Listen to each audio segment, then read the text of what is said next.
I'm Jen Taylor Skinner, and this is the Electorette. On this episode, I have a conversation with Beatriz Lopez, the Deputy Director of Immigration Hub, an organization dedicated to advancing fair and just immigration policies. Beatriz joins me to discuss the GOP's multi-faceted misinformation machine, a machine that fuels their messaging around immigration, specifically their anti-immigration messaging. The truth is that most Americans are in favor of a balanced, humane approach to fixing the immigration system.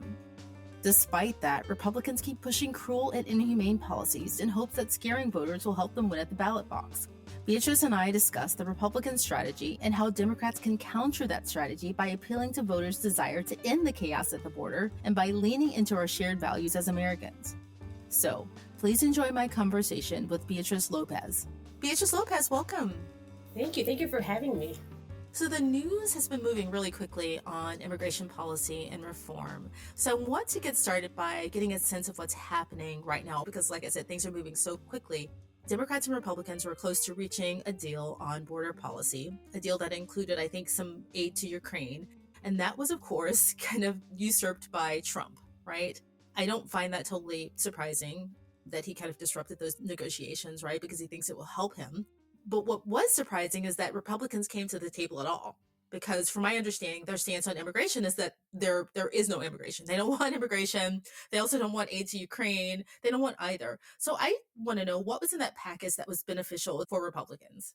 Currently, the situation in Congress is that we have a bipartisan group of folks. Senator Langford, who is representing Republicans. And he has always pushed for something on immigration to happen. In fact, one of the proposals that he had earlier last year was H.R. 2, as we know offhandedly, H.R. 2, that he worked on with somebody else on the House side as well. And he worked with other Republicans. And it is an egregious proposal. Let's just start there. So Senator Langford has this bill. A lot of the policies in there are very much Trump-era policies, very extreme, talks about gutting the asylum system, basically shutting the border down so asylum seekers cannot apply for asylum. There's other provisions in there that include family detention, other things that just fast-track deportations from the border back to countries where people are fleeing dangerous situations. It's basically the wish list of Trump. And if you're familiar with Stephen Miller, sort of like the Voldemort of the immigration side, he is the one that we shall not speak of, but that is always there. Of course. So Langford goes into this negotiation because basically they want to tie this Ukraine, Israel, Taiwan funding with this border deal. They say to Biden, if you want this deal, if you want funding for Ukraine and others, then you have to have something on immigration, because immigration is a national security issue, etc. They love to play hardball on these things. And so they go to the table, and Langford is very much stuck on these policies. You have a Senator Murphy and a Senator Sinema in there as well in these conversations. They're trying to come with a compromise. But even in this compromise, they're getting a lot. Republicans are getting a lot in this compromise, quote unquote compromise, because it's really much more concessions to the Republican Party than anything else. We're talking about things that, again, would basically undermine our asylum system, make it really difficult for anybody who's seeking safety or fleeing persecution to go to a port of entry and claim asylum.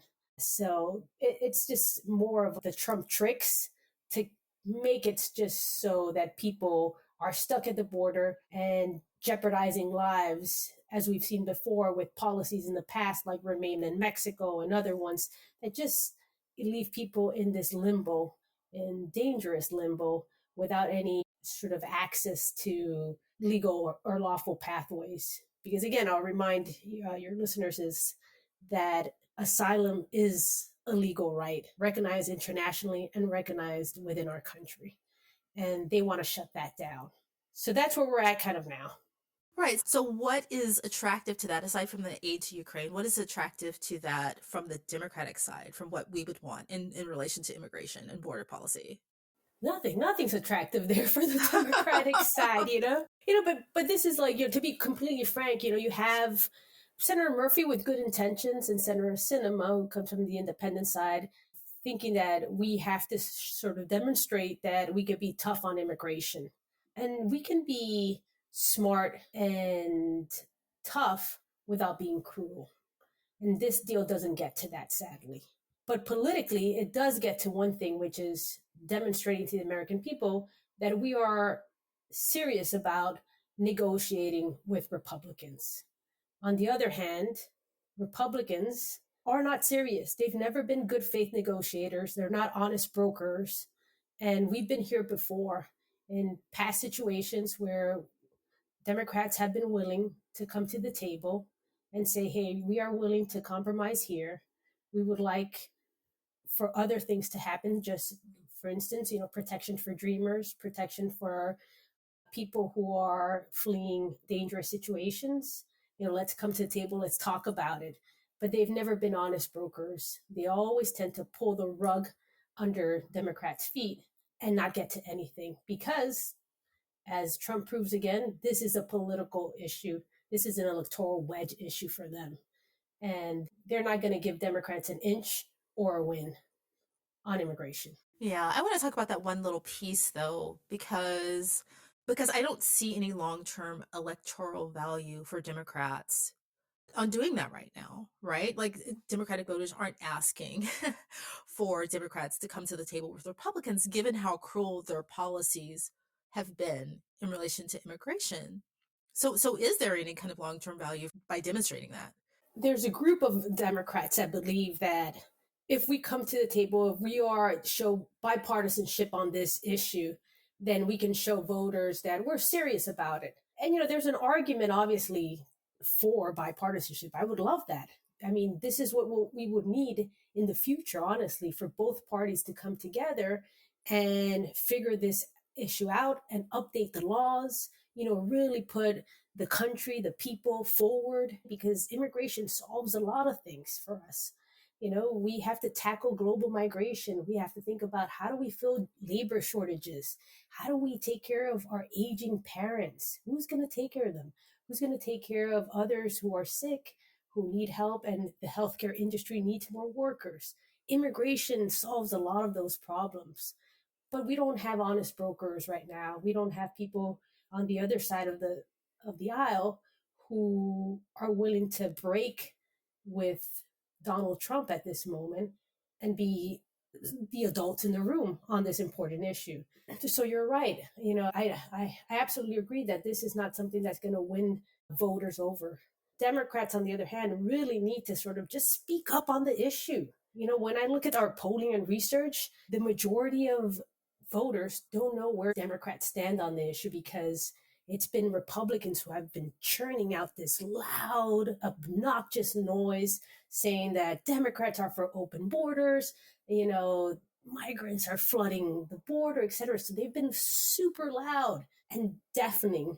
And for good reason, the American public doesn't really understand where Democrats stand or what they've done on immigration. They haven't really figured out what their message is. And honestly, it's easy because the majority of the American public is with them. They want humane, compassionate solutions. They want order at the border. They're not anti-immigrant. They're just anti-chaos. So they need to hear from Democrats and need to hear about those shared values and just solutions overall. Right. And I guess my point was it is really hard to come to the table and have a message that people can hear when you're kind of basically just kind of countering messages of cruelty, which is what Republicans have been putting on the table. But I want to go to the Democratic position in a second. But first, I want to talk about how Republicans have been getting their messaging out there, right? Because during the 2022 midterm cycle, that anticipated red wave did not happen, right? Despite Republicans spending nearly $200 million on anti-immigration advertising. I think it was something like $171 million. And that's their go-to scare tactic during elections. In 2016, I think it was the caravans, and now they're using words like invasion at the border, words like that. And I'm curious as to what's happening during the 2024 cycle, which we're in the midst of right now. Are they investing the same amount of money? Have they learned from their failed strategy in 2022 when they lost the midterms, essentially that red wave didn't happen? How are they updating their strategy for 2024? Republicans. They're not. They're just putting more money behind immigration, sadly. Okay. Yeah. Yeah, you would think after learning the lessons that you just beautifully pointed out, which is in 2022, they spent $171 million, over $171 million on anti immigrant TV ads and millions more on digital ads. And they lost in a lot of these places where they spent this so much money on anti immigrant ads, like Arizona, Nevada, etc. But they haven't learned that lesson. And what we're seeing in 2024 is that they're going to continue doubling down on this issue. They see it as their go-to number one winning issue against Biden. In fact, I was just reading a report from Ad Impact that said since 2023 to now, looking at just the GOP primary, presidential primary, and how much money has been spent on ads and on one issue, the number two issue most spent on was immigration. It was just 1 point behind the economy. So that's millions of dollars spent on this issue on immigration, talking about how these candidates are going to be securing the border and how migrants are flooding the cities and bringing in drugs, et cetera. Those are the types of ads that they were putting out there. And this is just kind of a test run for what Trump is going to be putting out and other right-wing candidates. Ad Impact also projected that about $10.2 billion is going to be spent in 2024 on advertising, on political advertising. That's huge. That's on steroids. And to be honest, I'm really scared about how much of that is going to be spent on anti-immigrant ads. And in a closed off conversation with Ad Impact, I asked him, where do you think immigration is going to land? And he said, look, for Democrats, it's going to be economy and reproductive rights. And for Republicans, it'll likely be immigration and crime. Yeah, which they link, right? This sounds so terrible to say, but I long for the days when we were shocked. If you can remember those days, remember in 2016 when Trump was saying those things on the we were like, there's no way this guy can win. He's saying the most shocking, inhumane things about immigrants and immigration. And, now look where we are. Like, he's mainstreamed that rhetoric for the Republican Party. And so I long for those days where we're like, oh my God, I can't believe someone said that. 100%. Yeah, no, I mean, I couldn't believe when he was talking about, bringing back Operation, quote unquote, Wetback, very racist word and policy from the Eisenhower days. I mean, and that just was like, it just didn't seem to resonate with people, or it didn't seem to be surprising to even folks in the media that he just said that. That was a horrible operation that deported and locked up families and people who had been here for a long time. It included even capturing some U.S. citizens in the mix of this. And then he's talking about also, propping up detention camps all throughout the country. In other words, he's talking about internment camps. How are we okay with this? How are we not surprised by this? Right. And just to go back to Abbott for a second, and then we'll move on. But, that Supreme Court order that he's defying was simply asking to not be harmful, to remove razor wire, right? This is where the debate is. You're just saying, we can't really kill people. We can't maim people and make it so that they might drown. Mm-hmm, mm-hmm. Absolutely. It's so crazy to think that there's this governor who is willing to defy the U.S. Supreme Court and say, no, this is a national security issue, it's a Texas security issue, and we're going to be cruel about it as well. It is such an affront to who we are as a country, to be honest. But it also begs the question and also challenges our party to be even bolder in how we respond, which is we have to be able to talk about immigration in a way that brings us back to a time where we're talking about as something that bolsters our economy, that is crucial to our democracy, that is important part of how we look to the future and solve the big problems. Part of that narrative isn't out there, to be honest, and we need to bring it back. And, to be fair, this is a prime time for Democrats to have a cohesive message because they have an audience that's ready to listen.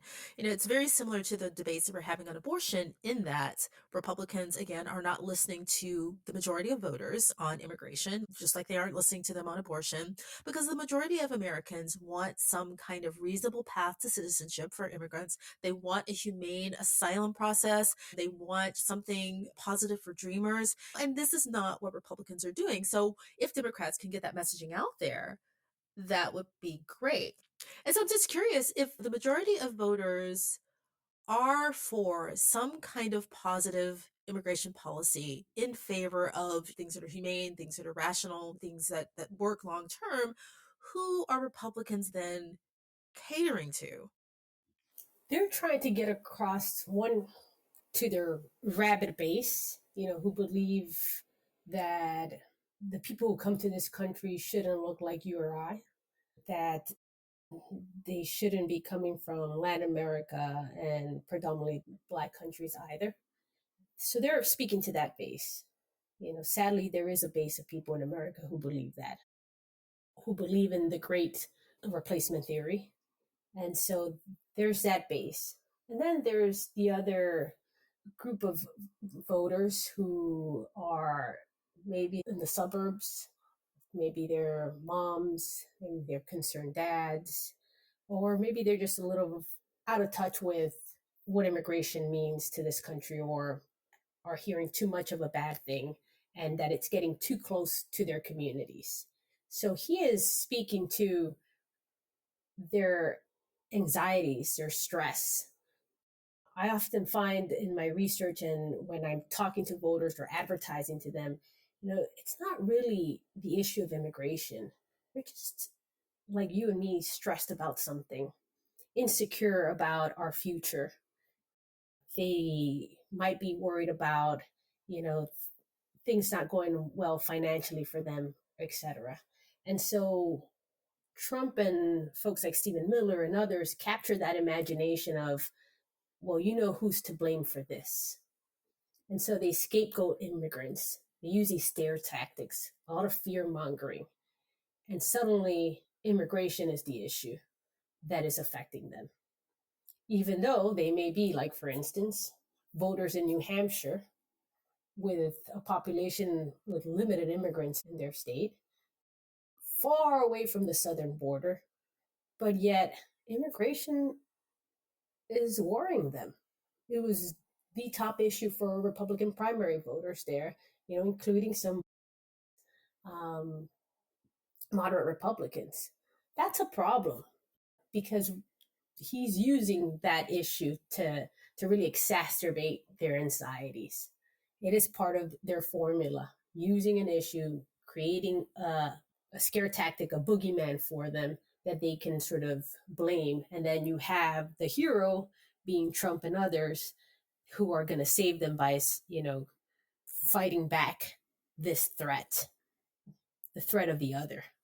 So that's who they're going after, That's who they're really going after, is the base plus these independents and swing voters who might be stressed about other issues, but immigration is being used as a scare tactic for them. Right. But again, those people are in the minority. If you look at the numbers, I think it's something like it's above 60%, 65% of people who want some path to citizenship. So, Mm-hmm. my presumption is that they are trying to grow that category of people and to get to other demographics, to fearmonger those demographics into fearing a more, I guess, humane immigration policy. But I do want to talk about the Democratic position because, like we've talked about and like you've alluded to, the problem mainly is that Republicans are taking up all of the air in the room. They're taking up the whole debate because they're loud and they're chaotic. And so, if you were to ask me if I could restate what the Democratic position is on immigration and border policy, I would just say basically it's counter messaging to the Republican cruelty. But beyond that, I can't really tell you what that is because there's so much noise coming from the other side, right? Democrats, if they position themselves well, it is talking about, one, acknowledging that there is a problem. Yes, our immigration system is broken. and then pivoting to what those solutions are.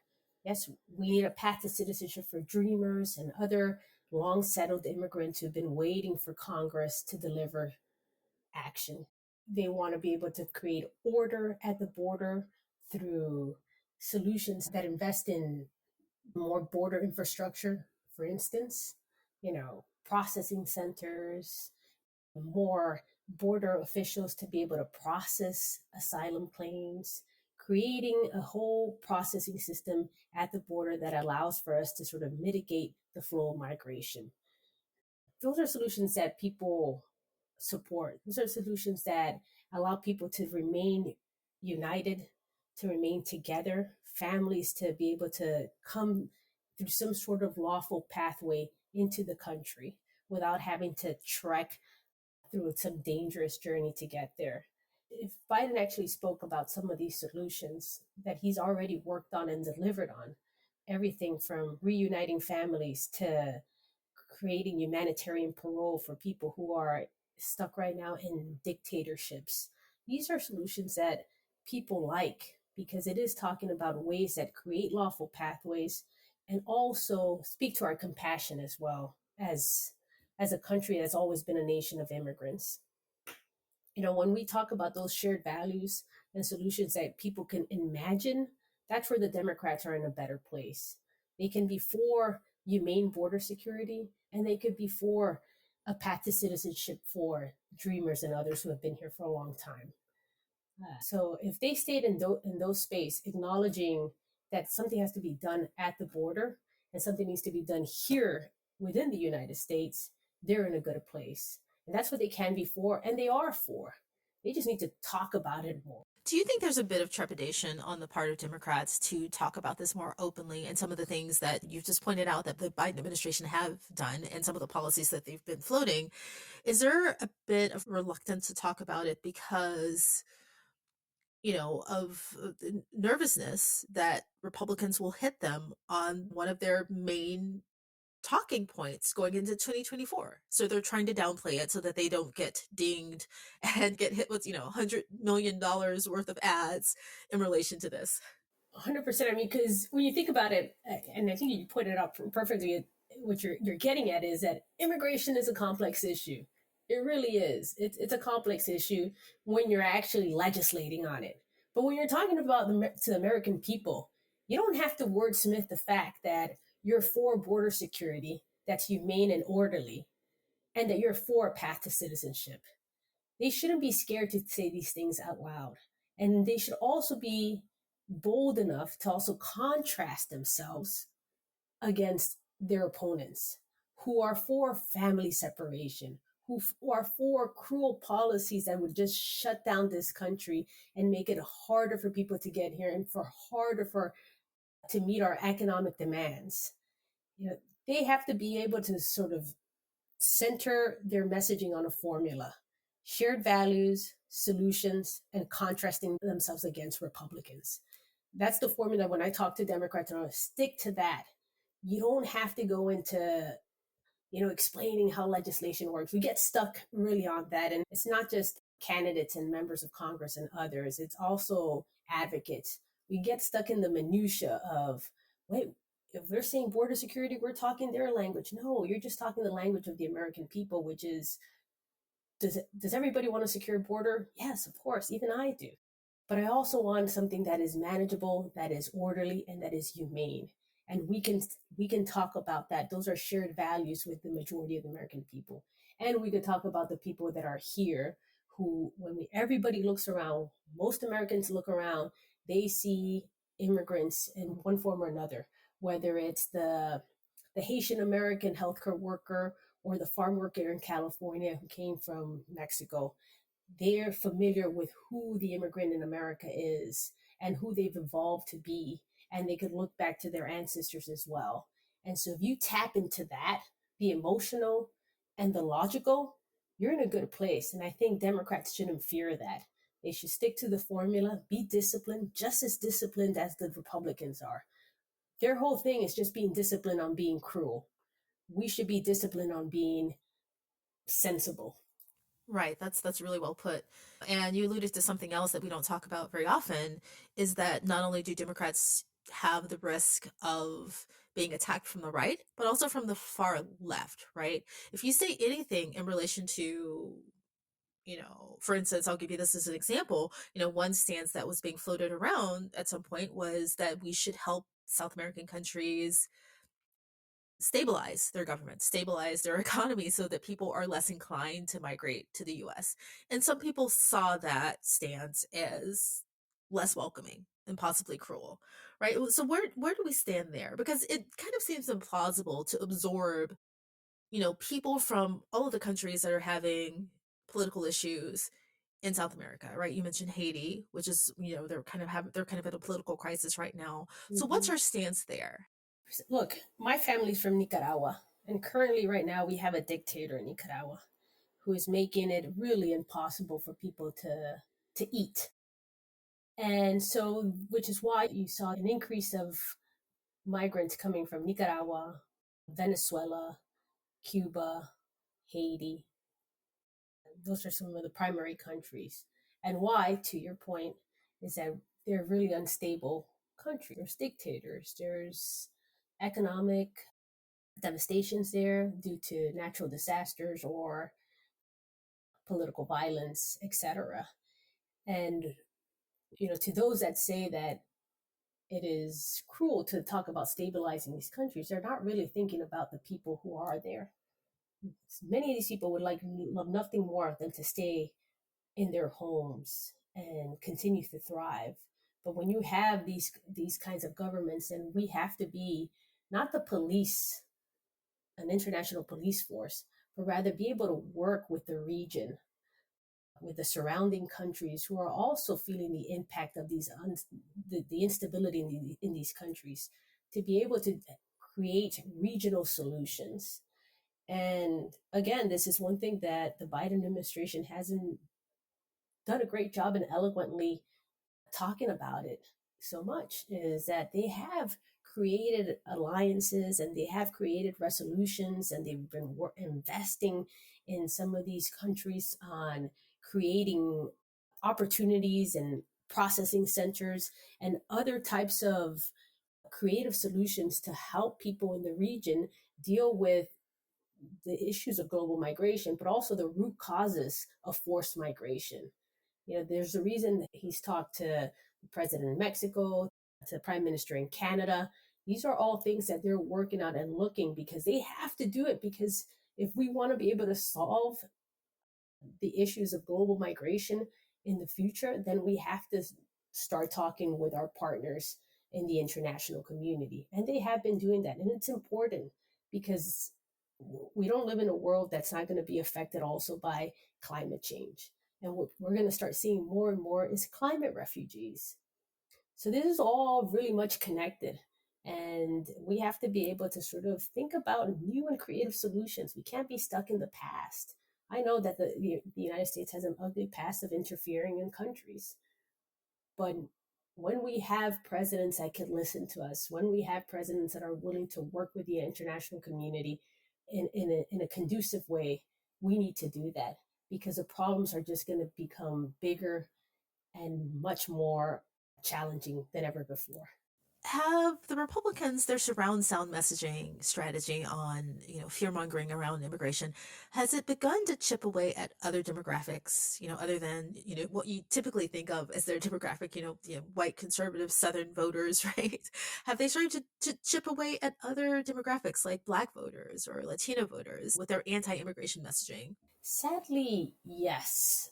When we look at particularly some Black and Latino voters, the online misinformation and the way that the right wing is able to leverage that through media like Fox News and everything, and then the online influencers who also leverage bot like activity, etc. They put out these different kinds of messages, very scare tactics kind of message, that one, for instance, to Latino voters, oh, look at Biden, he's doing this for other people, and not thinking about Latinos who have been hardworking and been here for years in the country. He's not doing anything for them.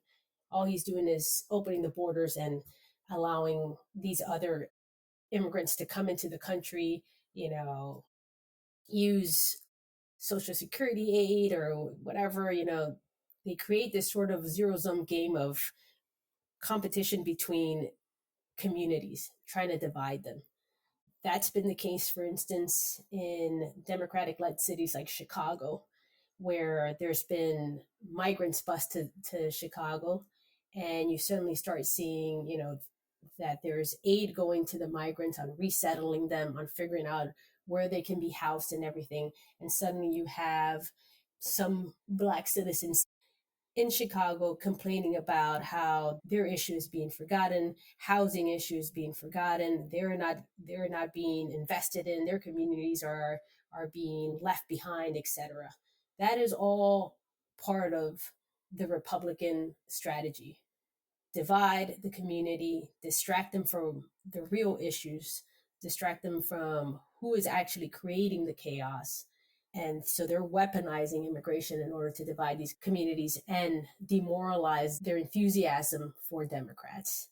I'm not going to say it's working at a large scale, but it is something concerning that this is one of the forms that they're using immigration to really reach some of these key voters within these blocks of the electorate.